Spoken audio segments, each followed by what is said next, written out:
Greetings and welcome everybody to today's Modus education session. We'll be covering some advanced topics today, and we'll get started right away because we've got a lot to cover in 45 minutes. Thank you all for joining. My name is Patrick Higaki. I handle sales and communications here at Modus VR. Joining me today is one of our co-founders, Ken Bruick, and he will be presenting, as well as Riley from our client services team. There he is. I was going to say he didn't have his camera on. And we are here to field your questions. So please, as we're going through this exercise, if you have questions or whether it's specific to the things you're seeing on screen or maybe completely off topic, please feel free to ask them in chat or use the Q&A tab, and we will do our best to answer them in line. With that said, I'm going to hand things over to Ken. Okay, but hopefully not too off topic. Just Modus related is ideal, but it doesn't have to be the exact thing we're talking about right now. So today we're going to cover using some of the more advanced tools in Modus. We're going to cover creating non-rectangular rooms. Then we'll talk about how to bring in an external floor plan into Modus so you can use that as a reference as you're moving and adding objects. Then we'll bring in an external image. And then we'll talk about a few other fun little tips and tricks along the way. So to get started, we're going to be in the launcher. And if you're hoping to make a non-rectangular room, you do that outside of Modus, at least for now. First, to do that, you go to the Files tab, and you're going to create a project either by, or just by clicking Create a Project, give it a name. We'll just call this Webinar. Click Create. And since we don't want a rectangular room, we're going to select Complex. This lets us start with a blank canvas in what we call the floor plan editor. Now, what we're going to do is bring in a reference image and then use that as a guideline. We'll essentially trace over.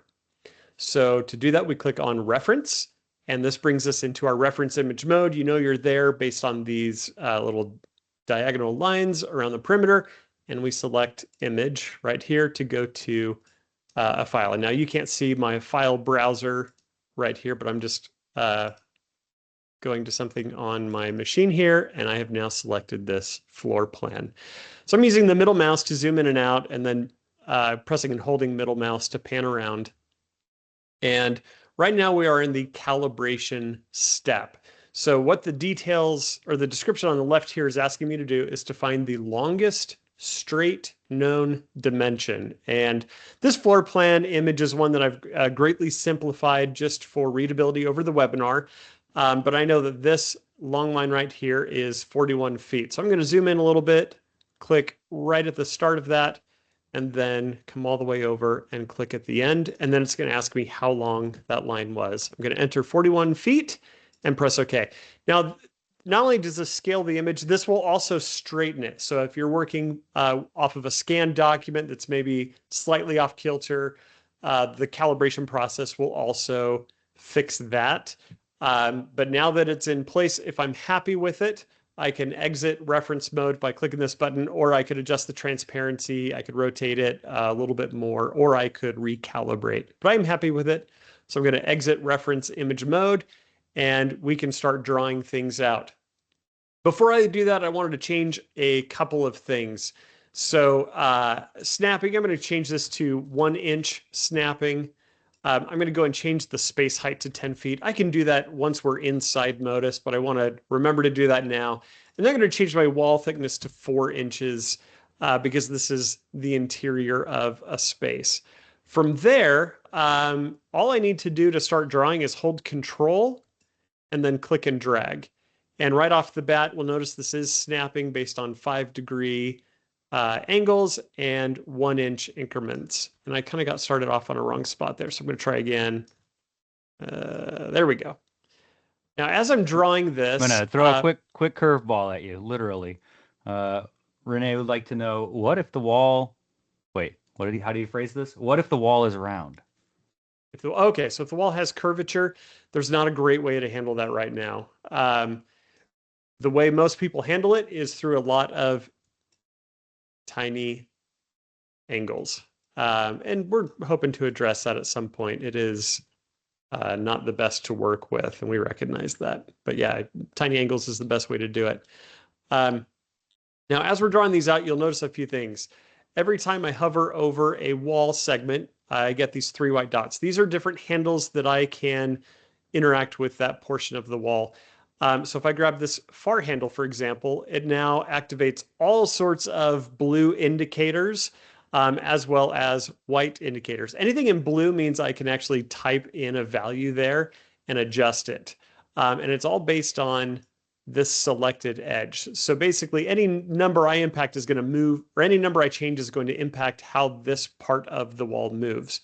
So for example, if I knew that I wanted this angle right here to not be a perfect 90, but I needed it to be like 70 or something, I could type that in and it's going to make it 70. And in this case, I completely messed up my wall. But that's how you would do that, is by selecting the point that you want to move, and then anything in blue can be modified. Another point along these lines is all of these corners are mitered. So meaning they meet at an angle. And because of that, that means the inside and outside edges are different dimensions. And it's probably hard to see over Teams, but this wall that I have selected, the top or outside part is 16 feet 8 inches, and the inside is 16 foot 0 inches. And so again, if I want to enter a specific dimension, I need to be aware of if I'm modifying the interior or exterior dimension, or the inside or outside of that curve. So something important just to keep in mind there. And then this last little part, every single wall has a blue edge on it. That simply indicates when I draw this out, and again, I'm holding Control to do that, it shows which corner is going to stay in place. So you'll notice the outside of that wall does not have the blue line, and that's why as I move this around, you see that outside corner is changing its length, whereas the inside corner is staying fixed. You can actually swap that by pressing Space key. But in most cases, if you just work clockwise around the project, you'll be in pretty good shape. Okay, so we're going to come down here, and now we reach our first little gotcha. If I try to draw out this angle, we're not going to be quite able to get what we want. And so I could change my snapping angle to something smaller, and that would probably do the trick.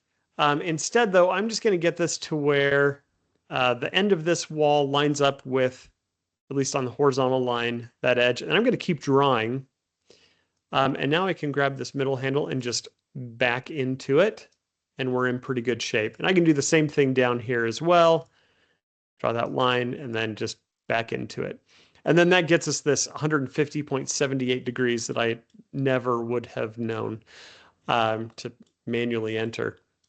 Now for this next part, I'm going to do something a little bit different. Up top, I actually added this little column here as part of the room geometry. Down here, I'm going to skip that, and we'll cover ways to do this inside Modus. We'll talk about the pros and cons of doing it in the floor plan editor versus inside Modus when we get to that point. And then one last thing before we exit the floor plan editor is you'll notice as I've been drawing, we get this gray faded line. And what this means is if we were to save this project right now and open it in Modus, Modus requires that this space be fully enclosed or watertight. And so if our project does not actually come to closure on its own, Modus will add necessary walls to do that. And this faded out line here is indicating where those walls will be added. So typically it's best to just make sure that your project is closed out, because those extra walls are often not the best. Okay, finally, we're going to just reach the end here, close it all up. It looks good, so I'm going to hit save, and I can launch into Modus straight from here, or I could go back, exit the floor plan editor, and launch from there. I should have asked if we had any questions before I hopped in, but if anyone has any questions, let me know. We can jump into there. Okay, so I've opened Modus now, and it's going to get pretty dark, so I'm going to change my viewport quality to medium for now. And hopefully you'll recognize the same shape that we had. Okay, so now what we want to do is use what's called the reference projection. So this is the first of three objects that we're going to work with today that are all geared around helping handle more complicated, more custom types of projects in Modus. So we're going to be spending all of our time in the All Objects Custom section. The first one here is called Reference Projection. And note that it does have an experimental flag on it, meaning this object is really great, it's really powerful, but it's not without its rough edges, and we're aware of that, and we want to help make it better. But it's also really useful in its current form, so we wanted to give people a chance to use it. So what this object does is it takes a reference image or projection, or I'm sorry, a reference floor plan that you provide, and then it projects it into the world. And it actually projects it not just onto the surface, but it'll actually spill up above onto nearby objects, walls, couches, whatever. And you can change its height. You can also change its color if that's important to you. So I'm going to show you a little bit about how this works and give you a couple tips on how to make it work best for you. So I'm going to go over and select that floor plan image that we used, and I'm going to show you the number one biggest problem that people run into with this thing. So this is the exact same image as we used in the floor plan editor, dimension lines and all. And this is the issue. Because these dimension lines exist outside the bounds of what's drawn in this room, it's going to make placing it and scaling it a little bit difficult, because now this image is asymmetrical.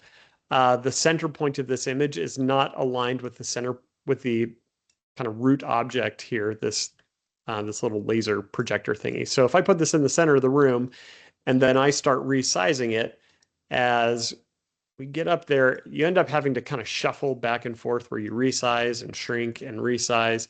And it's just kind of a pain. So here's what I suggest instead. So I'm going to pull up Photoshop here. And this is that floor plan image. And I've found it's a lot easier to have a second version of your floor plan image, and you want to cut out anything that is outside the bounds of that room. So for example, even if the wall has thickness, you want to chop out anything that's not going to be inside of the room. So basically your final image ends up looking like this. So now if we jump back to Modus, and I change over to that cropped version of the image, now what I can do is I can center this in the space. Let's see, it needs to be about right there. And then I can simply resize it until it starts splashing up onto the walls. And now I know that it is sized exactly as it needs to be, and it's positioned in place. And then this is where you're off to the races. Now it's really easy to start adding in things. So this plan, for example, calls for some cabinets. And this is where this object becomes so easy, because I can simply place it where I need it. And let me bring this up so it actually hits the countertops. There we go. Now as I resize this, I just resize it until it starts to spill over to that line, and easy peasy, we're in nice and fast. I'll make a duplicate of this, and we're able to build that out really quickly. I didn't have to manually look at dimensions or anything. Works really nicely. So now we want to cover really quick on the right side, this spot over here where I opted not to draw in that column. And so the way to do this, you could bring in a wall block or a primitive. I'll actually use a primitive for this. It's all kind of the same, but it works. The same thing, I can just drag this out until I see it overlapping those lines, and then make it fill up to the ceiling. Okay, so now we get to the point of the differences. This column on the left was drawn with the floor plan editor. This column on the right was drawn inside Modus, in this case using a primitive. With the primitive, it's pretty straightforward. There's basically two key advantages to doing this in Modus. If there's any chance that that wall is going to need to be moved or resized, you're going to typically want to do that inside Modus, because now I can just move this around. Whereas any wall drawn in the floor plan editor is fixed. You can't change it. It has that lock icon, and I'm not able to unlock it. It's staying put. So if those plans are locked in, feel free to do it in the floor plan editor. If there's a chance it'll change, do it in Modus. And you'll kind of get a feel for this over time as you just get more comfortable with Modus. The second big difference is how materials are handled. So on this primitive, if I come in and I change this material to some type of wood, for example, um, all sides of this column change material at the same time. Whereas over here, as we drew it out, and you even saw this, each section was its own mitered piece. So I could change just the front face, but not the sides. Or if I want them all to be the same, I have to select each and every one independently. Other than that, though, visually they look the same. Performance-wise, they're the same. But those are the general rules. If you want to treat all materials the same across the entire object, do it as a block. Or if you think things will need to be moved, do it as a block, both inside Modus. Now, right now, this image that I'm using as the reference projection, this is actually more of a ceiling detail. It does have a little bit in terms of cabinetry and things like that. But overall, it is just a ceiling detail. The great part about this object, though, is you can have multiple versions and copies of it. So for example, I could create a copy of it and have it on the ceiling. It doesn't have to be the same image. We could have one that is just for lighting, one that is for furniture. You can mix and match however you need to. In this case, I only have one image, so I'm just going to reuse the same thing on the ceiling. And then I would use this guide to add all of my light fixtures, for example. But I'm not going to make you guys suffer through watching that. But that is how you would very, very quickly get everything into place. Quick side note, our goal today is not to finish out this room. I'm not going to try and make it look perfect. It's just to highlight some of these tools that would be handy along the way. And I just noticed I didn't center this in the room, so my light fixtures are in the wrong place, but that's okay. All right, or maybe I did. Did I? I just never finished resizing it. There we go. Okay, anyway, so that's a quick touch on the reference projection. A couple other really interesting things about it beyond just changing the color. You can also tell it to use the image color and alpha. And so by tinting the image, we're basically just assuming that you're using a black and white floor plan image. You've got a couple of options of how you might style that. But there are some cases where you might want to do the same type of projection using a full color image. We've seen some customers do interesting things with heat maps, as an example. This toggle right here is how you would actually do that and use whatever the actual image's color is. But we're not going to show that today. Okay, any other questions on the reference projection, guys? Nothing as of yet. Okay, cool. And as an aside, the outliner is a great way to help manage these types of tools, where this is an object that if I were to just jump over to photo mode, all of this would appear in my renders, and that's probably not what you want. So this is a great example of where the outliner can really help you out. I could press Control H to hide it, or I can just hide it using the outliner. But that way you can keep these tools in your project as you're jumping back and forth between building and providing some deliverables or presenting to a client. Okay, so next up, we're going to do another type of external asset, and this is a custom 3D model or external 3D model. So again, this is in all objects custom.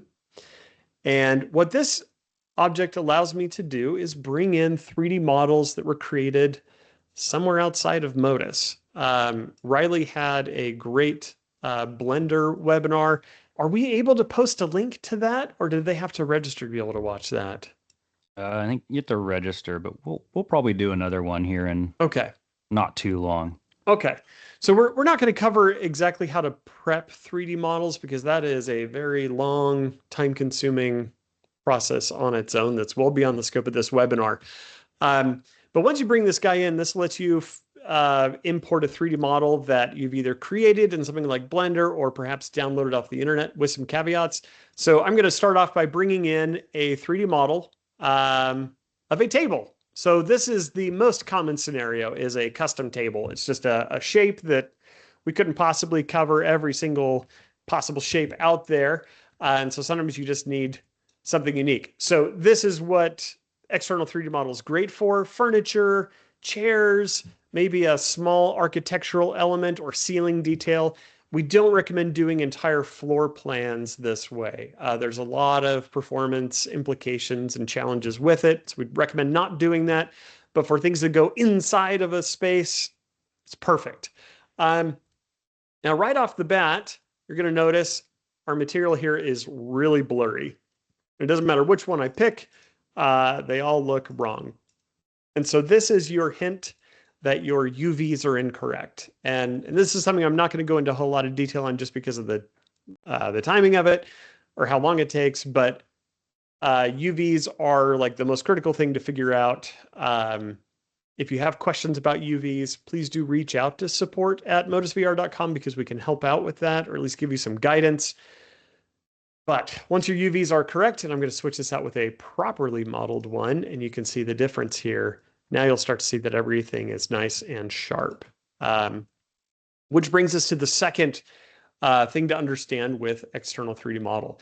When you import a 3D model, you are not importing external materials with it. So if you went online and you found a chair or a camera or device or something that has already been textured outside of Modus, we don't bring in the textures with it. We only bring in the 3D model itself. And at that point, then you can use all of our materials pipeline. And so we do have some documentation on prepping for this. So please do reach out to support if you have questions on it. But I'm just going to keep this table in its ugly sense or ugly setup so that we can go through some of the options here on how this object works.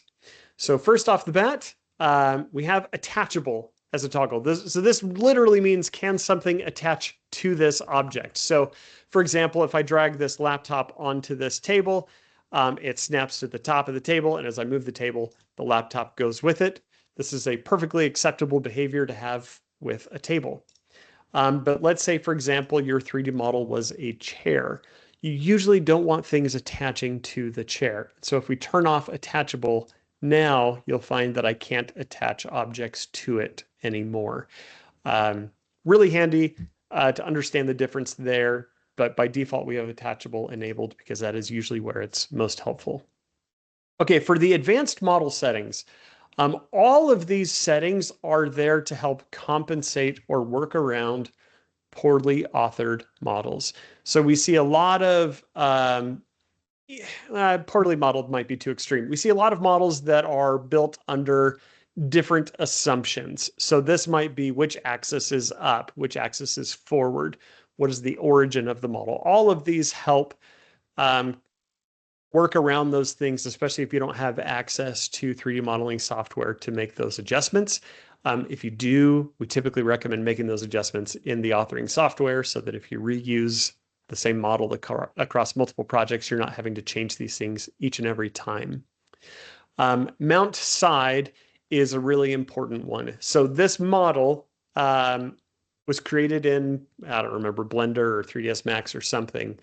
And mount side is how we describe which side of this model is what goes to the surface. So for example, as I move this table around and I put it on the wall and on the ceiling, the bottom of the table is what is always aligning to the surface that it is being placed on.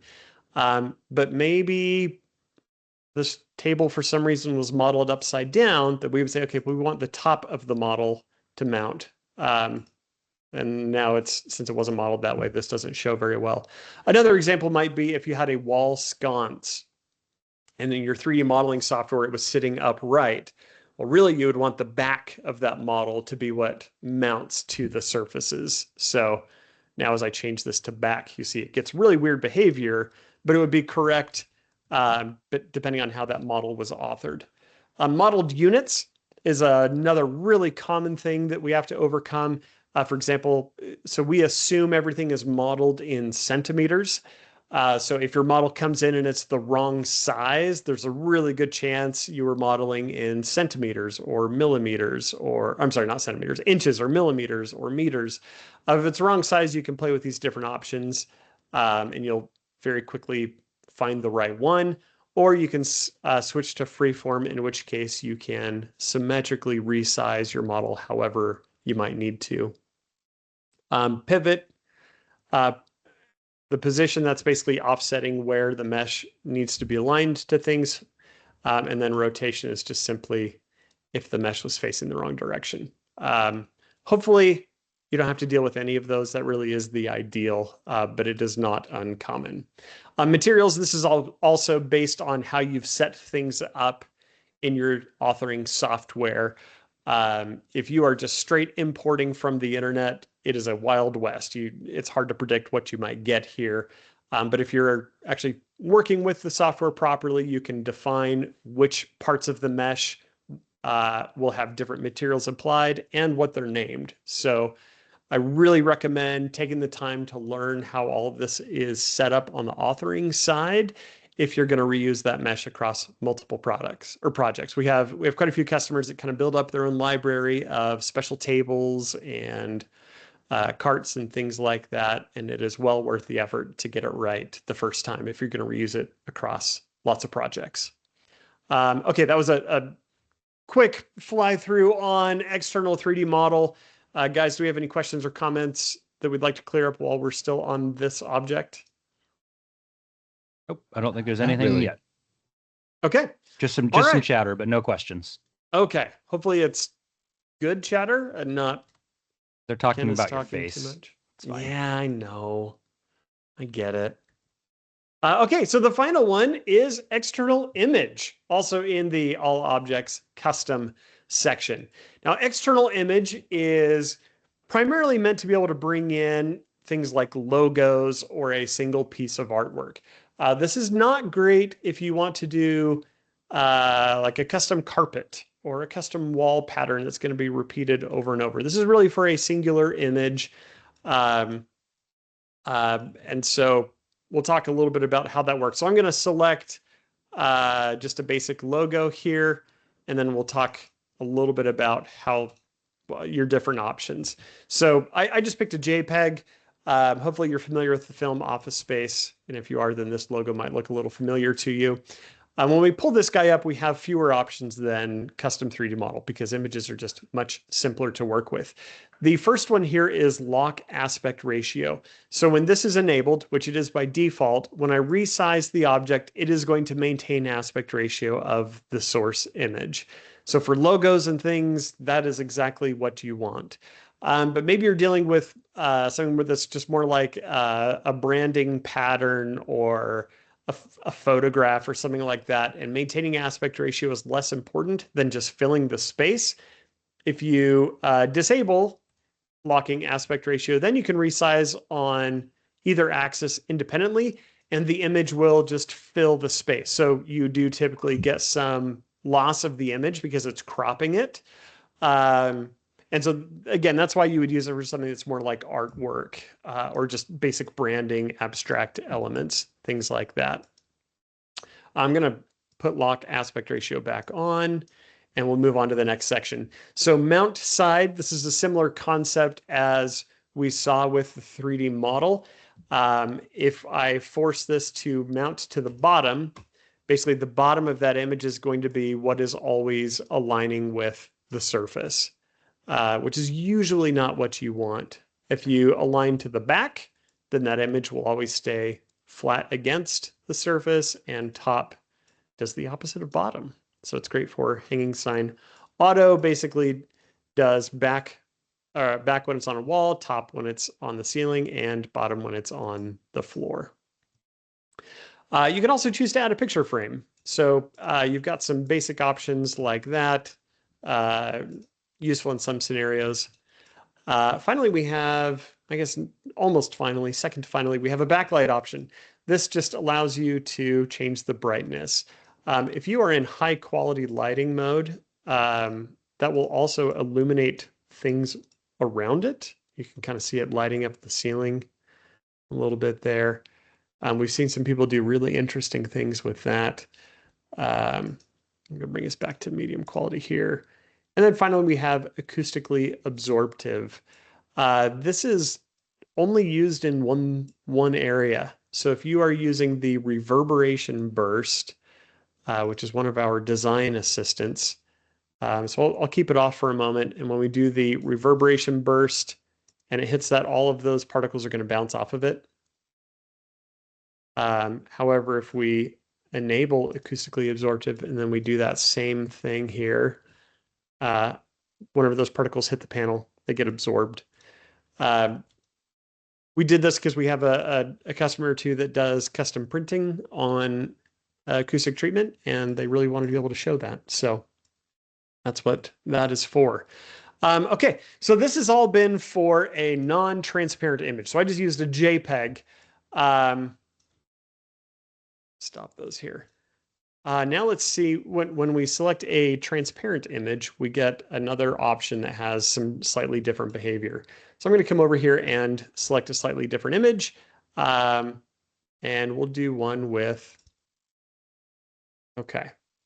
All right, so on my machine,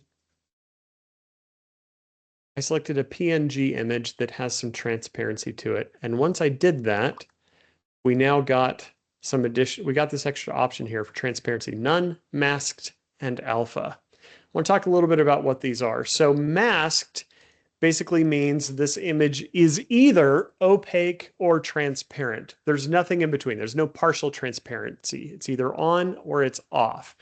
And that is actually how this image was authored. In Photoshop, if I were to pull up this PNG, it has no background image at all. What's interesting, though, is by default, it was being forced to render with no transparency.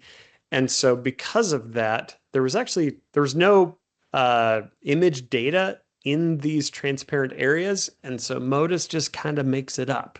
So this black and white bar in the background was not there. It's not there in Photoshop. But since I'm forcing it to be rendered with no transparency, it's looking a little strange. So masked is the appropriate one in this case. If I switch to alpha, there's almost no visible difference, but alpha is what lets us have partially transparent areas. So to show that off, I'm going to bring in another copy of this image, and I'm going to select one that actually does have some partial transparency in it. And that is this monster of an image. So now I've set it to alpha. So we have fully opaque, fully transparent, and some blending in between where we have these, the flames and a little bit of smoke and this awful lens flare below it. We are getting that extra gradation of transparency there. Now, similar to how if I forced a masked image to render with no alpha, if I force a partially transparent image to render as masked, we get some strange behavior. Because these pixels are not supposed to be fully opaque, but they cross that threshold where now they're being forced to draw that way. So if you have an image that has partial transparency, you want to make sure you are using alpha. So the question then is, why do we even support all three? Why not just always have alpha as the setting? Two main reasons. One is performance. Left to right, left is most performant, right is least performant. There are also some rendering challenges with doing full alpha like this is on the right. So I'm going to illustrate that, I'm going to bring this image up here. I'm going to have two of them kind of intersect each other here. All right, and so if you look at this, I'm going to make one a little bit brighter so this becomes a little bit more obvious. But you can clearly see that these images are intersecting each other as you would expect. Like there's nothing wrong with how this looks.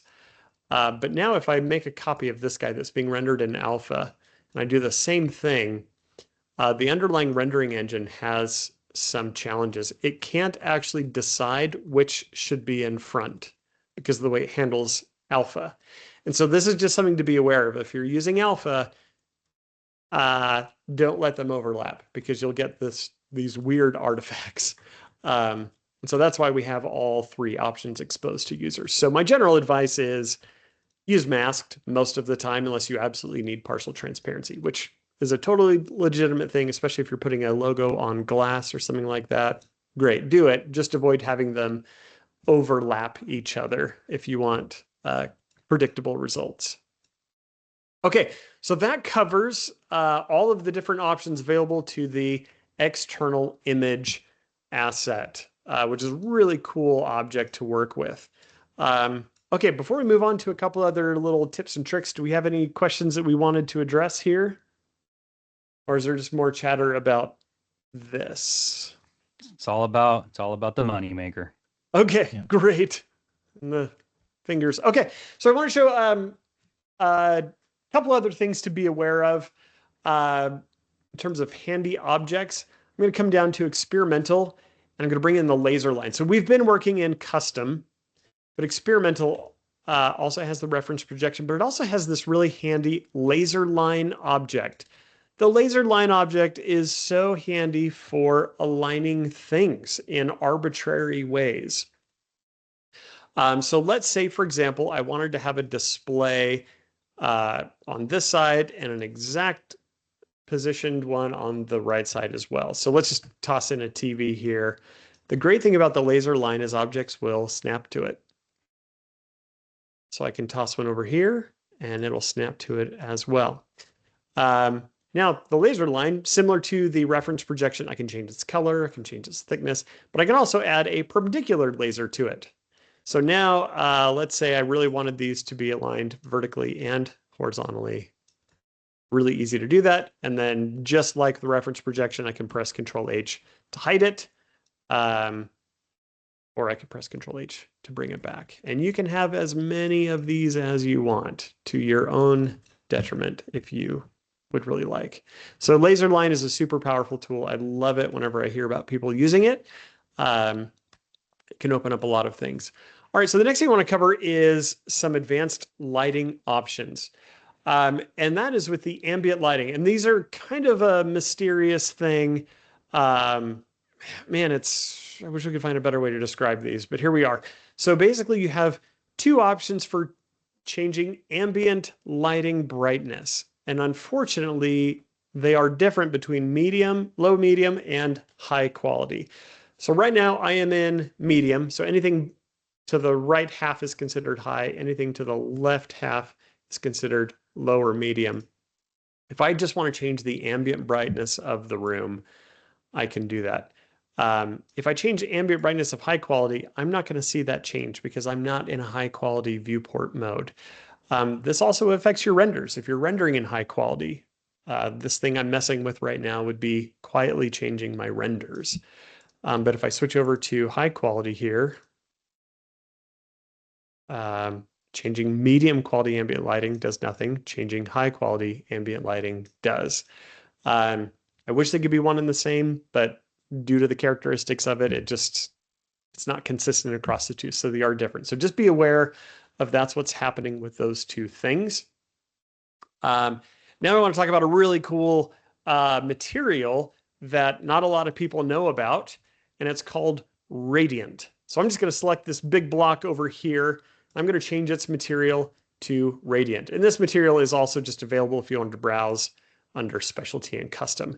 And once I select this, if I'm in a high quality lighting mode, it will contribute lighting to the room. Now, really quick, I'm going to switch over to a lower quality just so you can see it does not contribute lighting to the room. It does look like it's emitting light. If I were to lower my medium, or if I were to lower my ambient lighting, you can see it's not getting darker, but it's definitely not lighting up anything around it. So we'll go back to a high quality mode here. So radiant is pretty dang cool. You can do some powerful stuff with it, and you just change its brightness by changing its color. So you can do some pretty interesting things with it, but there are some caveats to be aware of. The first is that this is not a true light. So there is nothing I can do over here in the lighting tab to change how bright this thing is. Even if I change the global lighting slider, it has zero impact on this guy. This thing is independent. So if you have, for example, multiple objects all using that color, and you want to change them quote unquote globally, the best way to do that is to assign it to a swatch. So that way you could change all of them simultaneously. And that's your best bet for handling that quote unquote globally. The second thing to be aware of is radiant material can provide pretty low quality light if it's only being used over a small surface. So I'm going to delete all of those can lights, and I'm just going to go ahead and delete that guy, and I'm going to shrink this one to be really small so you can start to see what happens here. So as I do this, and I'm not sure how well this comes across over the webinar. Oh, there we go. You can kind of see the lighting is splotchy and it almost looks like it's boiling. That's a side effect of using this material. Like it doesn't contribute the same quality of lighting to a room as a proper lighting object does. So that's just something to be aware of. If you are going to light a room with the radiant material, either mix and match with proper lights so that this is more of an accent, or make sure you're using a larger surface area. Just the larger the area, the better it's going to look. Now, because it is a material, you can do some interesting things with it. I'm going to actually make a copy of that table, and just for speed's sake, I just tossed a copy of this table onto the ceiling, and it can show you how you can get a really interesting light fixture just by using that. Now it's not contributing the same amount or quality of light that a proper light fixture would, but this is a great way to add some ambiance to a room with a custom 3D model. Similarly, if you prefer working in high quality mode and you've got a good enough machine, that's also a great shortcut to just getting a room lit. You can select the ceiling and give it a radiant material and then just change its color to like a really dark gray. And you're already getting a much, much better quality than you would out of just medium. And you do get these really nice soft shadows. And I think if you've got a machine that's up to it, it's a more pleasant way to operate. Okay, so that's it for the lighting tips and tricks. One last thing before we end here is your default project. So if you are tired of starting off with a project that looks like this, and every single time you're selecting all of the walls to get rid of the trim, and you're selecting the ceiling and floor to change those materials how you want them, you can actually change what this default project looks like. So to do that, first you set up the room how you want. I'm, for example, going to turn off the crown and baseboard. I'm going to make all the walls white, and I'm going to make the ceiling drop tile, and I'm going to give us a commercial carpet. So let's say this is more how I want to start. And maybe I also find myself just typically working in slightly larger rooms. Okay, so this is how I would prefer to start. Maybe there's even a window. We'll add that in there. Maybe this is how I prefer to start. Great. If I like this, I can save this, do file save as, and make sure you can see this. In the root of your projects folder, just call it default .modus. And I'm in the wrong folder. Or am I? Let's see what happens here. I think I was in the wrong folder. Anyway, so once you have saved over default.modus, the next time you do new, oh, that's because I saved in the wrong spot. There we go. I should have listened to Modus. It was telling me. Here we go. Let's try that again. If I save this in the right spot in my default project folder, now when I do new, it's going to use that project that I created as my default. Now, if for some reason you just say, oh shoot, that's not what I wanted, I wish I could go back, you simply come in and delete the default.modus that you created. And then when you do new, it'll be replaced with the Modus default space. So that's a really handy tip if you find yourself changing that default space to the same things. And that goes with anything you can set on a project file, including the environment, default media playing, all of that. Okay, so that covers everything I was hoping for us to get through. Okay, we've got one question. So Yeah, fire go back to away. Modus. We don't want to see the moneymaker right now. We want to see Modus. Woo. Okay. So Renee had asked if you can show selecting multiple objects and aligning and moving them. So two ways to do Ooh, this. One is the yeah. align tool, which is a vertical tool. So I'll let you explain how that works and show it. Yeah. Okay, so let's say I have multiple things here on the wall, and I want them all to be aligned to this middle object. I'm going to select the one that I care about first. That's our reference object. And then I'm going to control click to select the others. And then up here at the top, I can do align. And this is for vertical alignment only. But if I want them all to have their tops aligned to the top of that middle window, I click top, and they're now in place. If we are dealing with something like chairs, and you're already in this type of a situation, we don't have a way to automatically align them, but this is a great case for the laser line. So, because this would even allow you to align them off kilter, so you could just kind of snap to that laser line like that. Hopefully someday we'll have an align equivalent to this, because this is a pretty handy way of doing it. But also as an aside, if you want to select all objects of that type, so if I want to select every single ballroom chair in this project, once I have one selected, I can hit Control plus, or I can come up here to select similar, and it'll select all objects that are just like that. And then if I want to move them all as one, I have to group them first, which is either Control G, or I can press the button up here, and then now they can all be moved as one. It's probably worth covering the array tool really quickly as well, Yeah, just let's because I know do it. some customer or some users might be coming from Modus VR where we didn't have such a thing, or maybe Yeah. they're using an older version. Yeah, sure. So if this is really common if you're working on the ceiling and you want to have lights in a grid, or if you're working with tons and tons of chairs, anything where you want to have the same object repeating, you can press Control A, or you can come up and press the Create Array button.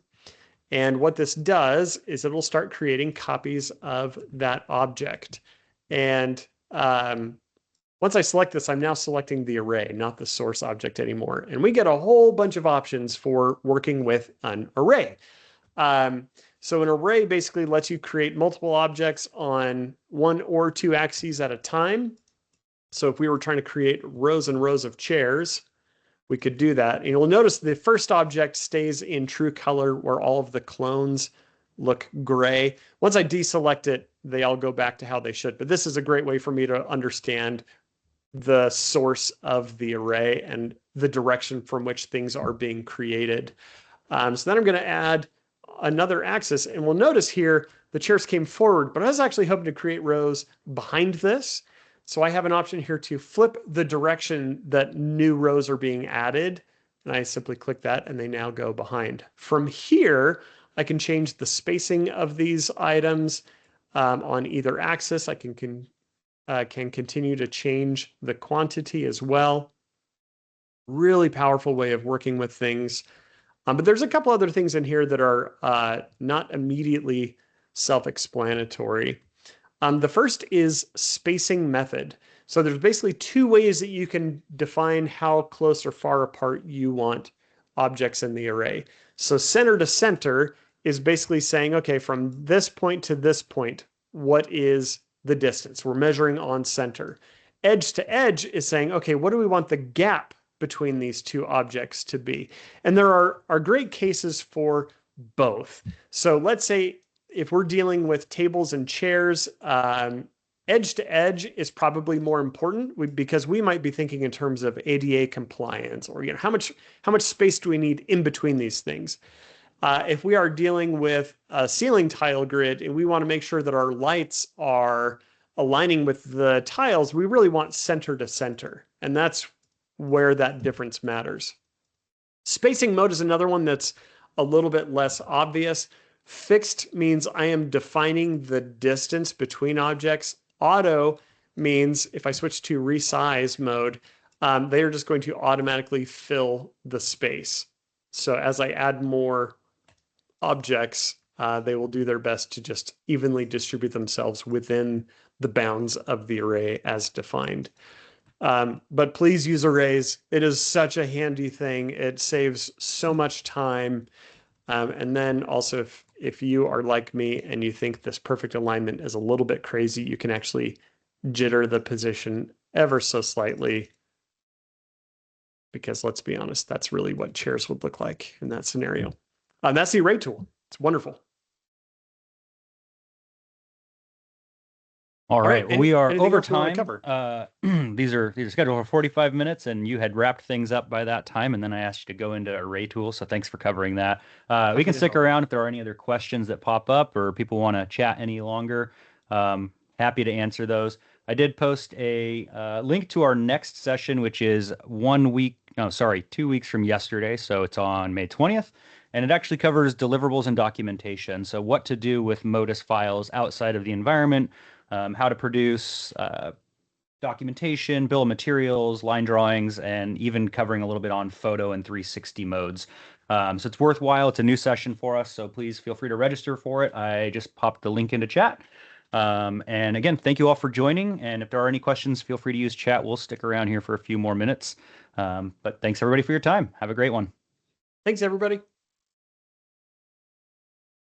Thank you, everyone. No, thanks, everybody. I want the last word. Thanks, everyone. Well, everybody, thank you. We're children. All right. Thank you. Wait, you get to say thank you in the recording.